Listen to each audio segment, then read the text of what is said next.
guys, it's Kelly at Lost Girl Tarot. Welcome back to my channel, and today we're going to be doing a VR to Dawn Michelle's video, Dice and Decks. So I want to, quick disclaimer, I guess we could call it, is that I am new to dice divination. So I've printed the guide that Dawn Michelle and Lisa Prepares created for us, for everyone. It's free on their website. I'll leave a link down below to the videos explaining everything. And so I've printed that off, I've got myself some dice, I've picked some pairs for some decks, and that's pretty much as far as I've got. But I'm just really excited about this idea. I've been a lover of dice for a very long time. I've been questioning how to incorporate dice into my practice for a while, and having Lisa and Dawn show this is just really exciting. So I've got myself some dice, I've paired it with some decks, and I just thought I'd do a quick little walkthrough with you all so that you guys can see the beginning of my dice divination journey. So that ramble aside, let's get into it. So this box, I just want to say, is like amazing quality. It's like really cheap on Amazon, and you can get it in different colors, like the felt's different colors. I got the grey one, and it's just really nice. I was expecting it to be like cardboard, but it's like something different, I'm not sure. But basically, I've got 4 sets of dice in here that I want to share with you today. I've got these nice little glittery blue ones. I love these. I've got some glittery pink ones because, of course, this is me. It has to be pink. I've got some swirly, like, white ones, and these black and white ones as well that have, like,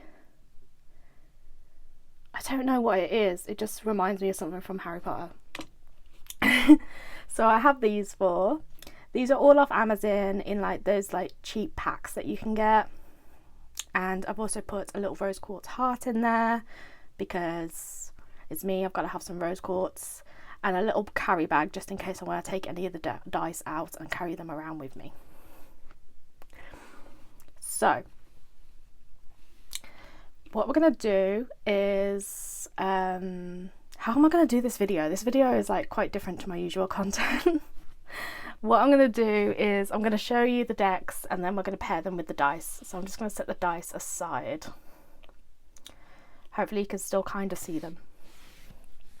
So to start off this video, what I think I'm going to share is my deck. So this isn't a deck that I created or anything like that. This is one that I associate with myself the most, and will probably be using the most, basically. And that is this one, which is one of my favourite decks of all time. It is the Witchling Academy Tarot by Pamela Chen, I believe. And I absolutely adore this deck. It follows this little character here with pink hair. Her name's Charlotte Lee, but she goes by Charlie. And just throughout the deck, it just follows her story at this like a little academy, like magical academy. And it's just so adorable, and I love it so much. I use it quite often. I wouldn't call it my soul deck or anything like that. That is still very much the world unknown at this point. But if I had to put it anywhere, I'd say it's a close second, because I just find the imagery really clear to read, and you get really easy messages come up. I love this Wheel of Fortune card. And the guidebook's really fun as well, because it's all in character and every card has a quote from the story. And it's just a really adorable deck. It's got some clear Harry Potter vibes, not gonna lie. But I'm okay with that. Oh, this little bunny is like injured. That's sad. Never noticed that before.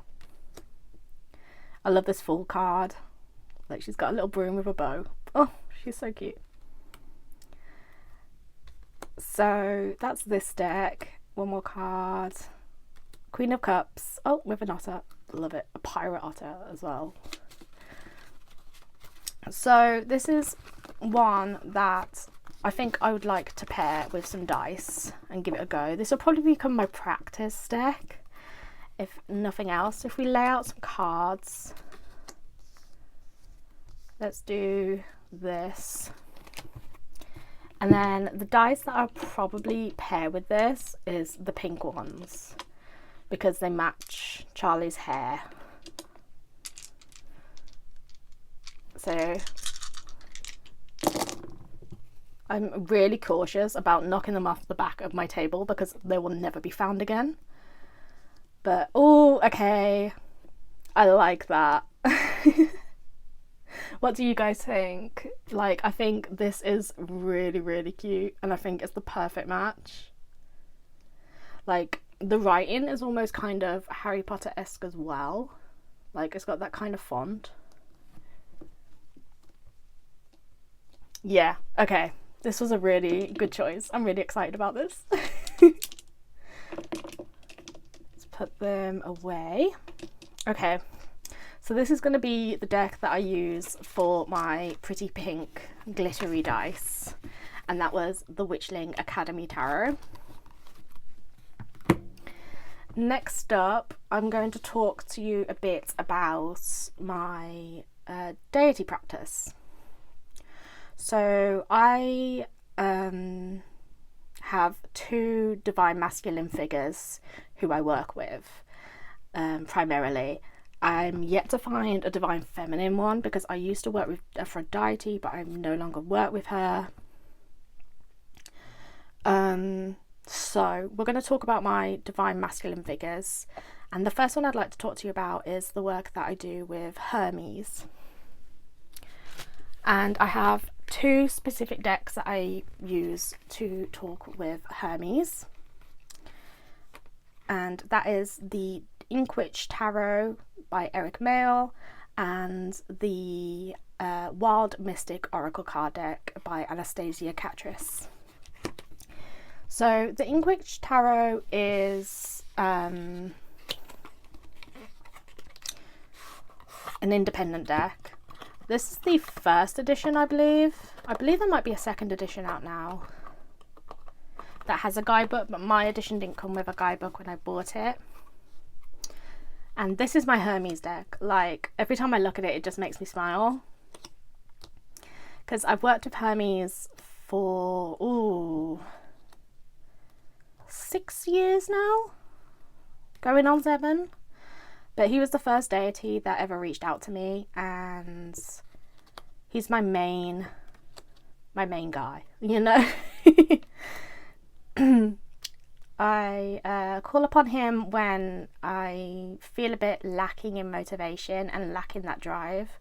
That's when I primarily call upon him, and we do a little reading, little spread, figure out what the root of my lack of motivation is, and then that's what I do. Then I get my butt in gear. But I do often work with him in times of mental distress as well. So there has been a few times that I usually see feathers out and about, and after a therapy session last week, this is a ramble now, I saw like loads of feathers on my way back home, and that was just really lovely. But yes, the Inkwitch Tarot is my favourite deck to work with him with. And then I usually pair it with the Wild Mystic Oracle card deck, which is Mass Market. It's got this gorgeous matte gold gilding, and I love it. I'm surrounded by so many decks right now. And let me cut this a bit. So this is usually the way that I work with him. I sometimes would put some more cards up here in a bigger spread if needed. But yeah, I think Death and Wisdom with the Page of Wands is really cool. The Two of Wands with the Sun and Confidence.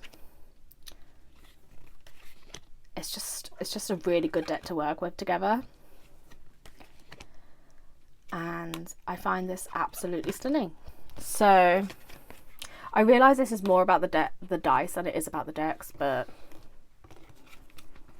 I love just rambly talking about cards. So I'm going to lay some cards out in like a random mismatch of a spread. And then I'm going to see how the dice look together. Let's pick a different card. Communicate. Okay. Right.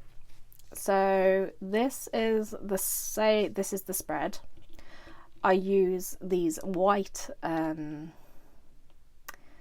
don't know what to call these. They're like swirls, like silver swirls.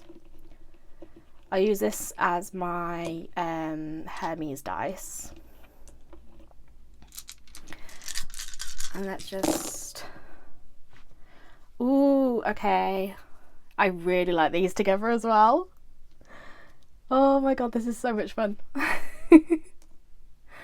So I would love to be able to like just instantly roll off meanings toward these numbers and stuff, but I haven't memorized the meanings of them yet, so I can't do that. But I think aesthetically these go really, really well.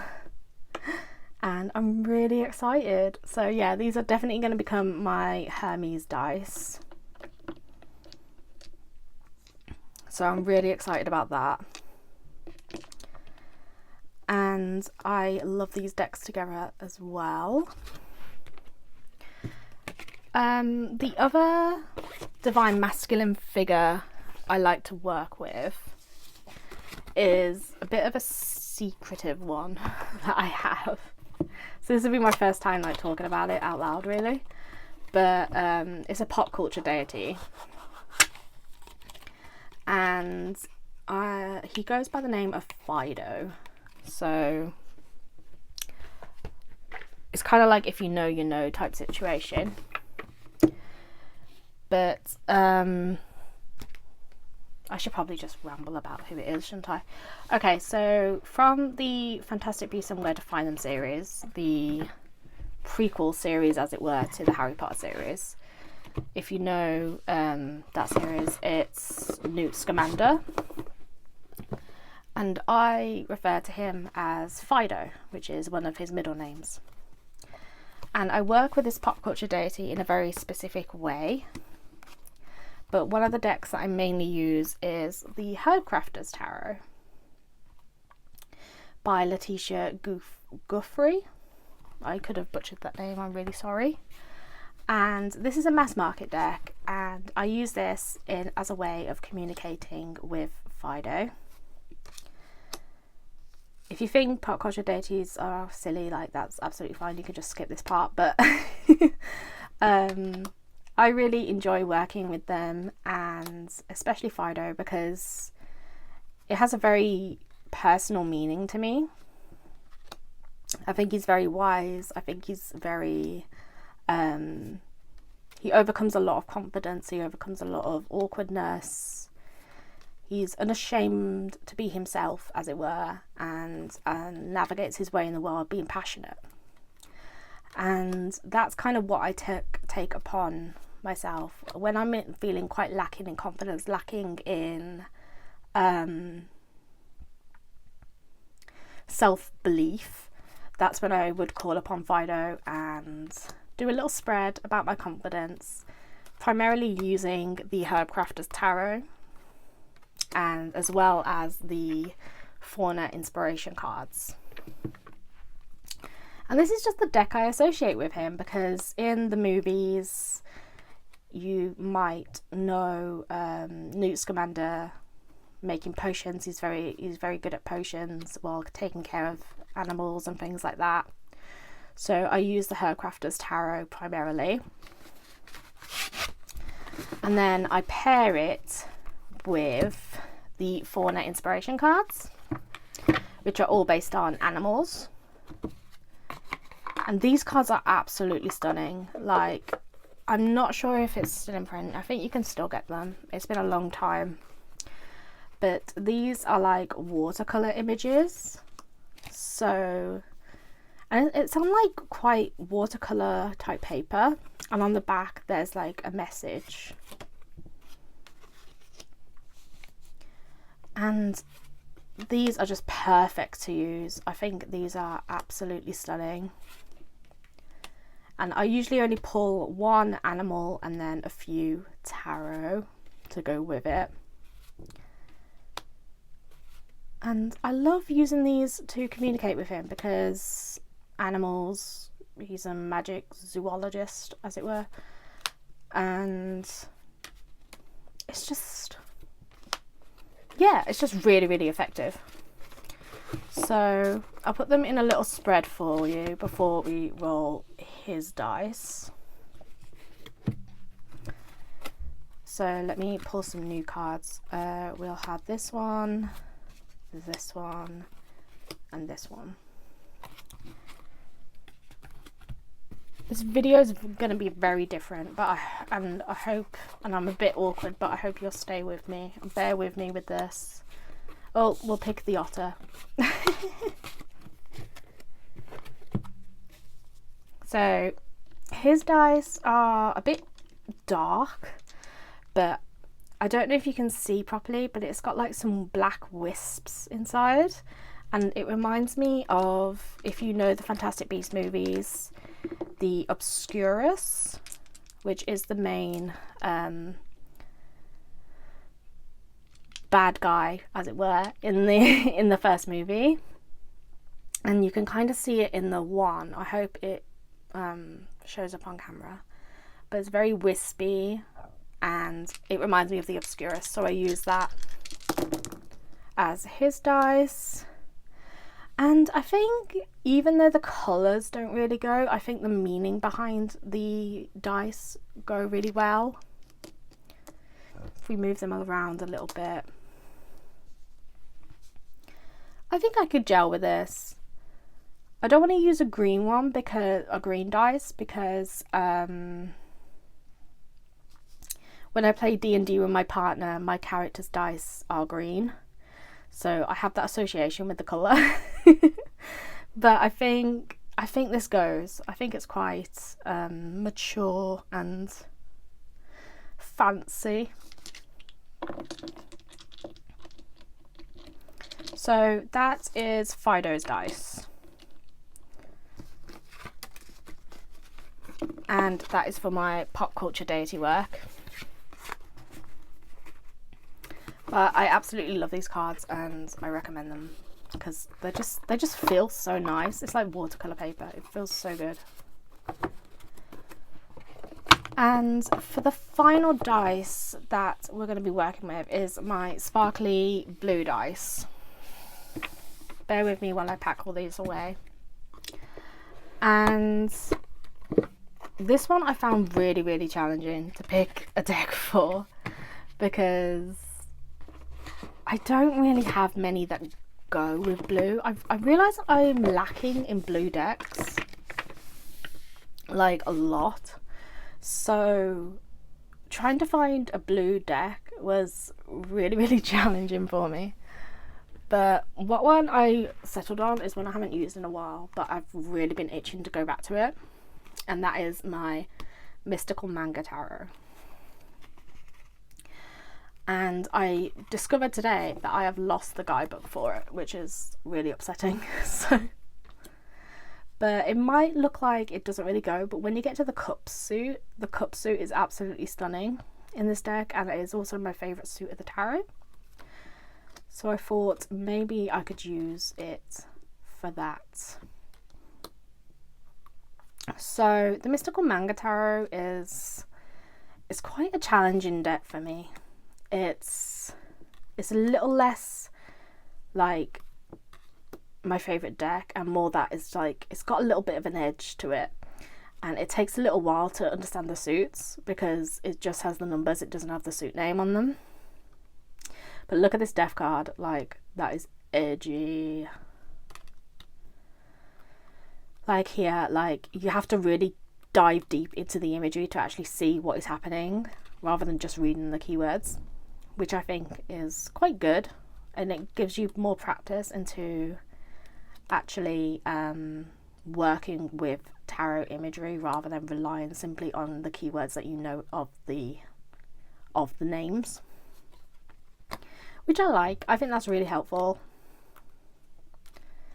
So yeah, here's the cups, like this beautiful blue.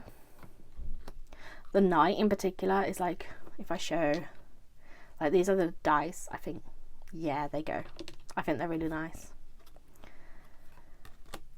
Something whimsical about it, there's something magical, and I think that goes with the glitter. Should I find my favourite card in the deck for you? Just out of fun.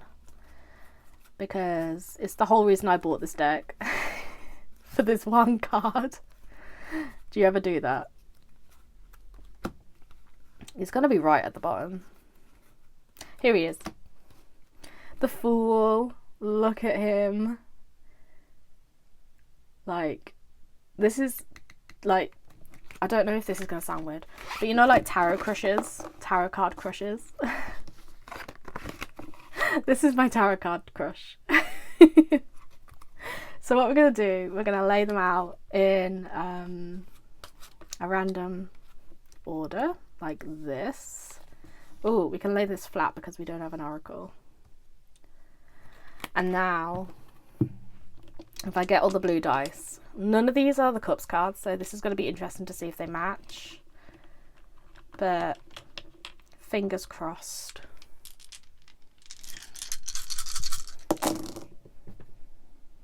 Ooh, okay, I kind of like it. I think I might need to try and find a different colour. Maybe like a blue and red kind of vibe, but I kind of like it. It's different, you know. Yeah, I think if I had like one that was a bit like, instead of white, it was kind of like bleeding into like red or something, then it would go a bit more. Let's swap this card out for a blue one. See, now it goes. I just need to rely on getting cups a lot. But yeah, that kind of goes. It's not the best, but we'll work with it for now. I was mostly using these colours for the Weaver's quest adventure that Dawn Michelle does in her membership. I've been using it for that with the Wild Unknown Tarot, and it didn't really go with that either, so it's kind of an odd coloured dice. But yeah, so that I think is all the dice I have. The only other dice I have is my D&D dice, but it's gone walkabouts, so I can't really talk about that today. And my astrological dice, which is in my pocket altars. But that is absolutely fine. These are like the main dice that I'll be working with for divinatory purposes. But yeah, so thank you so much for watching if you watched this far. It really means the world to me. And thank you to Dawn Michelle for starting off this little video and getting me really excited to talk about dice. Please remember to like, comment and subscribe if you enjoy my content. I'll be making a video once a week and I'd love for you to be there. And I'll see you all in the next video. Thank you guys. Bye.